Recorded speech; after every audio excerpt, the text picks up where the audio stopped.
Hi, welcome to Planet Hex. I'm Andrew Hawnt. It's time to go hunting again, but this time I'm not going for tapes. I'm going to go hunting for video posters, some of the most coveted things from the VHS era. If you're not familiar with me, I'm an author, filmmaker, comic book writer, musician, and a bunch of other stuff. I'm based in Nottingham in the UK, so of course all my stuff has a UK skew to it. In 2014 I put out a book called VHS Ate My Brain, which is still selling now, thank you very much. There is a revised version coming out, honest, and it was a column and a podcast and all kinds of things. So now I go hunting for things online. So this week we're going to take a look at video posters, the things that we would see in the video stores back in the rental days. I do still have a few. I still have a few of my favourites here. A couple that I'm particularly fond of. This is a tube of things I will eventually have up in my man cave when I one day have one. I will have one eventually. What's that one? Yeah, here's a one that sets some alarm bells ringing with some people. The Spawn movie poster. I liked it. It's like 90 squared. But my absolute favourite one from the rental era is one that I did manage to track down, which is a fine example of rental era cyberpunk martial arts action. It's Nemesis. Albert Pune's Nemesis movie, the first one with Olivier Gruner. If you've never seen that and you like your 90s gear, honestly, you would love that movie. It's really, really fun. Olivier Gruner at the time was sort of like a Poundland Van Damme, if you like. I mean that in the nicest way. But yes, do check out Nemesis. If you go for the sequels in the series, Nemesis 2 and 3 and 4 have a different cast, and then it just got weird.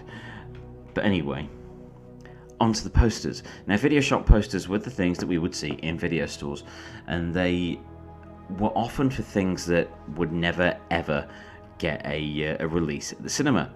That was part of the joy of these things for me, that they were advertised alongside things that were released at the cinema, that had a big release, that had big budgets and big stars, that next to things like, as you see here, LA Confidential with Kim Basinger and The Dark Crystal, you could also find Daredevil. You could also find like Last Exits of Brooklyn or Amityville 1992. It's about time. Let's open that one up.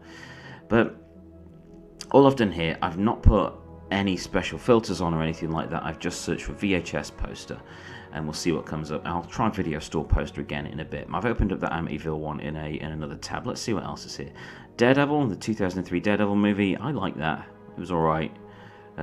Still confused by the casting of Jennifer Garner as Elektra. That didn't really sit well. I even saw the Elektra movie and liked bits of it, like the first 5 minutes and the last 5 minutes, but everything between was just terrible.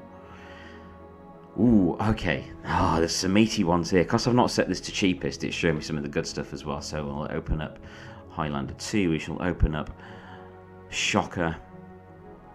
What else have we got? Enemy Territory. 1987 with Ray Parker Jr. Not familiar with that, but that's awesome. Tetsuo for £100. See, this is an example of something where I think the prices will vary wildly from something that's, perfectly acceptable. Like, $14.99 is not too bad for a vintage movie poster, and that's got Andrew McCarthy in it as well. So there's some interest in there from the 80s fans. Same with Swing Shift. That's an interesting one. Sex Lies and Videotape. That's $6.29. That's not bad at all. A film with Rob Schneider in it. That's no. But when you get some of the older ones, like Johnny Dangerously here with Michael Keaton in it, that's £6 and 3 postage. That's not bad at all. But some of these will get crazy. Oh, yes. Class of 1999. In fact, I found my VHS copy of that in a loft today, of all places. Alien Saga VHS video shop. Original movie poster. So that one, yeah, it's the Alien Saga, but that's got the logo from Alien Resurrection, and we don't really want to talk about that. Scared Stiff, that's nice, but it's £75. So you can see some of the bigger things like Scream 3, or Gigli. are quite expensive, but when you got True Lies for $6.14, that's not bad at all. Now, with video posters, you could go to the video store, and if there was something that you liked, you could ask the video store people, could you put my name on that? And when they'd run out of, when it had passed its use-by date, or its usefulness had passed, and they wanted to put something else up, they would keep the poster aside for you. I did that many times, mainly with a lot of sci-fi martial arts movies, like the Cyborg stuff, or a lot of real low budget stuff like TC2000 or T-Force, like PM Entertainment, Green Communications things, and Apex and stuff like that. Project Shadow Chaser. I remember there always been lots of Project Shadow Chaser sequels out, things like Gates of Time and so on. Oh, Fifth Element, that one's pretty good with Mila Jovovich on it. It's $49.99, but I can certainly see the appeal of a Fifth Element poster. Final Destination, never liked the Final Destination movies, but still definitely have their audience. That's not a bad price for those. Van Helsing, the London thingy.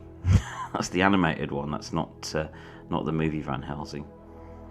Is it Dolores Claiborne, the Stephen King adaptation? There's a Kill Bill one there. I can understand that being a high price. However, underneath it, Mary Shelley's Frankenstein, iconic image. Not everyone's cup of tea, that movie, but that is a definitely iconic image, and that's not a bad deal at all. Some of these are great fun. God, Bruce Willis and Jane March, The Colour of Night. That's not fantastic. That's not what I see tonight. What I want to see tonight. I've got a terrible headache. I've got some tooth problems. I've not had much sleep this week. It's been very, very busy, so I really don't need to see Bruce Willis with no clothes on. Howling 2 will open that again. Open that one as well. Let's see what else we've got now. Another Mary Shelley's Frankenstein. These prices are pretty good. If you're a big fan of these individual films, or the Ang Lee Hulk, no. I can see these being really appealing. But, however, I think that some of the more coveted ones, some of the rarer ones, will go for crazy prices. $12.99 is not bad for Alien Nation. Something that was good about these posters is that they weren't huge, like the 36 by 26, full-size ones that you would get in a lot of places. These were a lot more kind of like A3 size, or maybe A2 at the most, but they're kind of A3 size, a lot of the ones I had. And, smaller, so they could fit more of them in the video store, and a lot of video stores had limited room as it was, because the walls were full of movies. So let's have a look at another couple of pages of these. And Mrs. Doubtfire, that definitely has some interest there. What else have we got? We got some horror or sci-fi. Let's see what we find. Come on, what have we got? Thunderbirds? No. Under Siege 2, Agent Cody Banks. I'm surprised at some of these older ones, like from the 80s, on higher prices, but probably to do with the title that they're of. Cypher. Oh, Cypher was a good movie. If you've never seen Cypher, do check it out. It's sort of like an early internet-themed movie, and it had Lucy Liu in it, and it was just excellent. A really gripping sort of sci-fi drama. I really enjoyed that. Accidental Spy. What else have we got here? Come on. Yeah, so there's quite a range, and also quite a range of prices as well. So E.T. $46.72. So one more page, and then we shall have a look at the tabs I've got open, and then move on to searching for like video store poster and see what happens there. So I'm not seeing anything that's absolutely essential here, but I've seen lots of things that are interesting. Just as I say that, Battlefield Earth comes up. Dragonheart, I like Dragonheart, that was fun. Deep Impact. Yeah, it's a lot of like kind of the standard things. Oh God, the Postman. New Sphere. Sphere was fun. So, what's that? Baby's Day Out. John, why did you do that, Mr. Hughes? That was just not okay.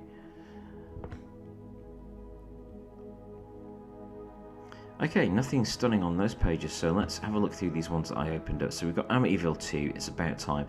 There was a lot of Amityville video sequels, straight-to-video sequels, made for cinema, premiered on video. How was that made for cinema, honestly? But look at you can't argue with a poster like that. That is excellent. Fun logo, gory image, even though the film was terrible. Well, it's not terrible, but it's watchable, but it's guff. Watchable. So this has some interest for me. If you're not familiar with Highlander 2, if you're only familiar with the original Highlander, then bloody hell, lucky you. Highlander 2 was the largely unrelated sequel, still starring Christopher Lambert, a Frenchman playing a Scotsman, and Sean Connery, a Scotsman playing a Spaniard. But look at these reviews.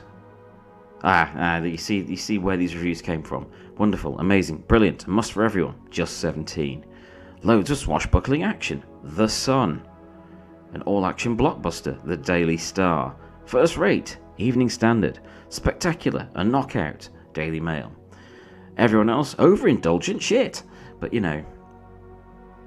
was what it was. They tried to do something different with it. It backfired massively, such as it is. So Shocker was an interesting one. So Shocker was a Wes Craven movie. It was an attempt at launching another sort of Freddy-style horror franchise with a guy that was electrocuted. It's Horace Pinker, from the director of Nightmare on Elm Street. And it just didn't work. However, it has a kick-ass soundtrack. So if nothing else, the soundtrack to that rules. Class of 1999. This was one of my favourite video era movies from that's about 1990, I think, or so. And first Terminator, then RoboCop, they won't prepare you for this. This is a film that I feel lived up to the artwork and the advertising. I mean, look at that. It's like, that looks like some kind of terrifying Terminator horror hybrid. And while that's actually a movie still enhanced with painted artwork, as you see there, it does actually pay off. We've got Pam Grier in it. There's a lot of cool things going on in here. Who else was in it? Bradley Gregg, Tracy Lynn, John P. Ryan, Pamela Grier, Joshua Miller, and Stacey Keach, and Malcolm McDowell. So this was very schlocky. It was about an unruly school, sort of class of 1984 style school. Everything's gone to hell. So some new teachers come along, are sent to the school to sort things out, and they turn out to be cyborgs. So it's sort of like Dangerous Minds, but with cybernetics, and it's just a delight. I mean, where else can you see a cyborg teacher giving someone supersonic bum smacks? It's just terrible, but in the best way. And of course, it degenerates into absolute carnage with the cyborg teachers going absolutely berserk. So I love that film dearly. However, the promise of it was lost when there was a sequel made, class of 1999 to The Substitute, which was utter trash, and not in a good way. Scared Stiff. This is a good example of the sort of film poster you just don't get anymore. Horror movies just do not get enough painted movie posters that give it that atmosphere. Look at the dude with the zip around his head, zombie guy there, some of his teeth melting, weirdness going on. I mean, how can you not love something like that? And Howling 2, while definitely much maligned, not the best sequel in the world by a long way, that is quite a kick-ass poster. Thorny MI did good covers. They did good covers, those guys. So let's go back up to the top of the page. I'm just going to have a quick look for video store poster and see what happens. What happens is my screen hurtles away from me.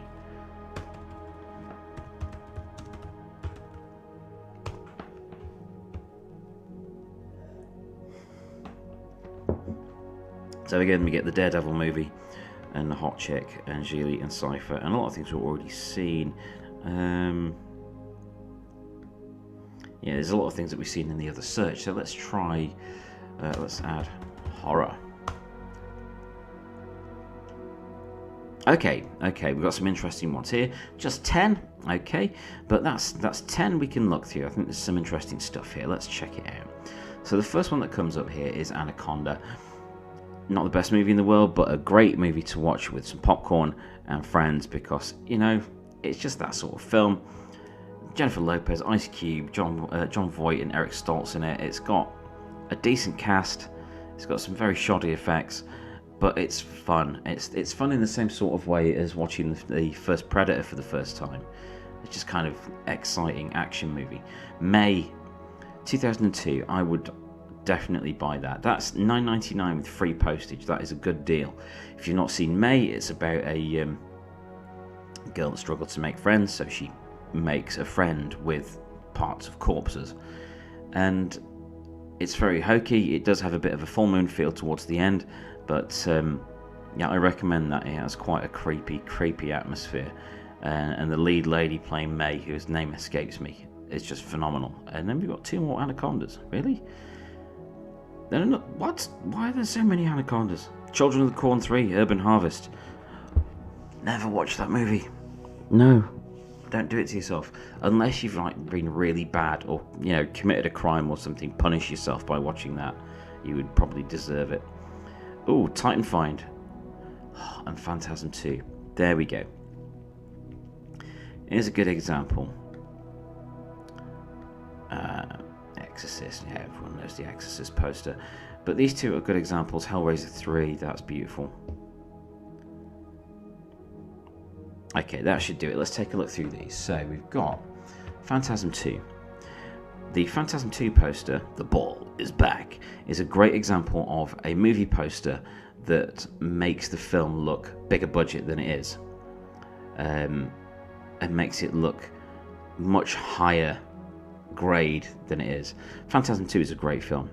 I really love it. I love the Phantasm movies. I love the entire universe they created for the Phantasm franchise, and just adore it.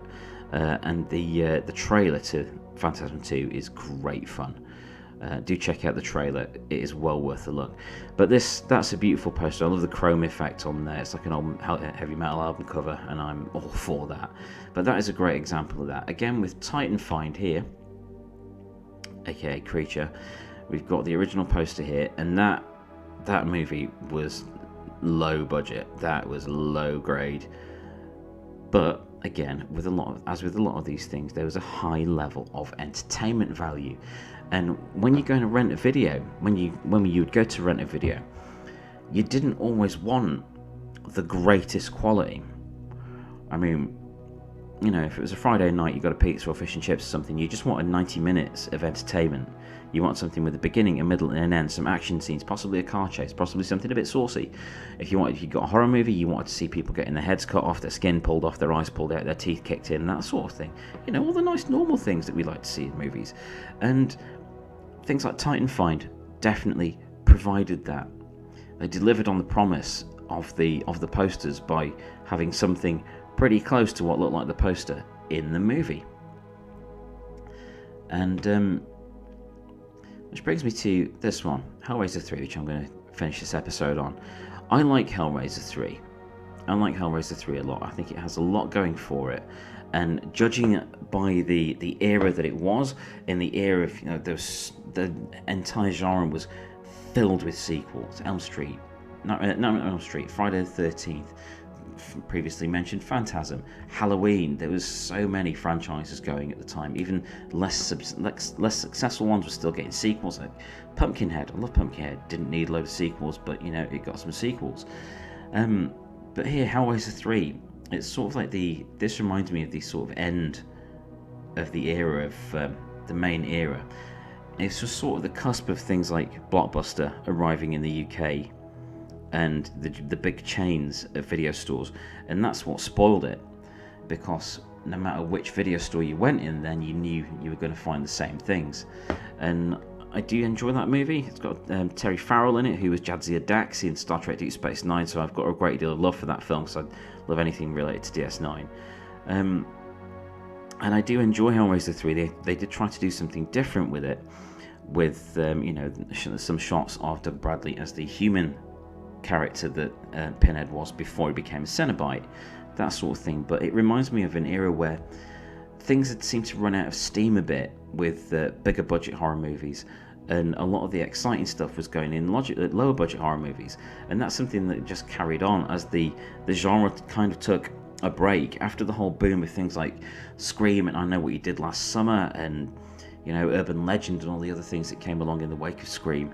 it seemed to lose some momentum, and it wasn't until the Blair Witch Project, a movie made for next to nothing, that people sort of took notice again, that low budget stuff had a lot of potential. So that's what that was like at that time. That's what this kind of makes me think of, is the sort of the end of the era for the rental era.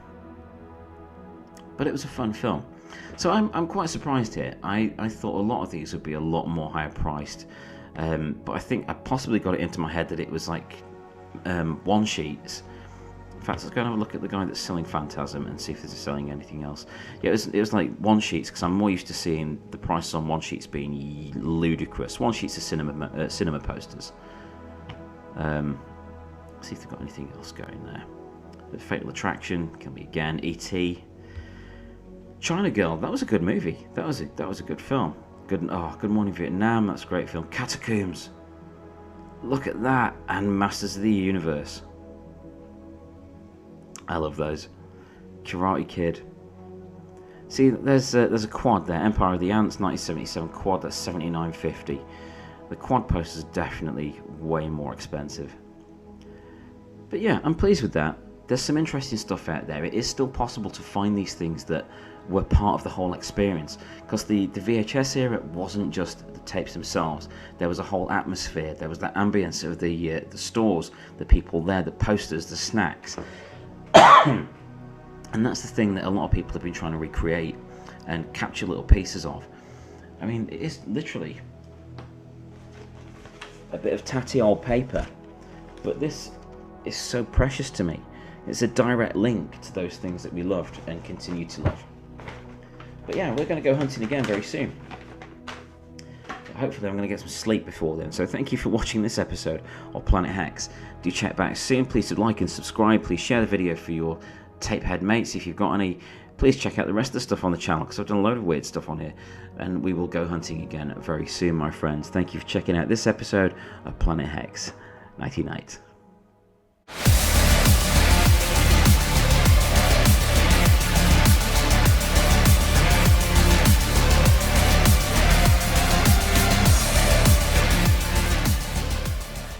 Thank you for watching. Please subscribe and validate my existence.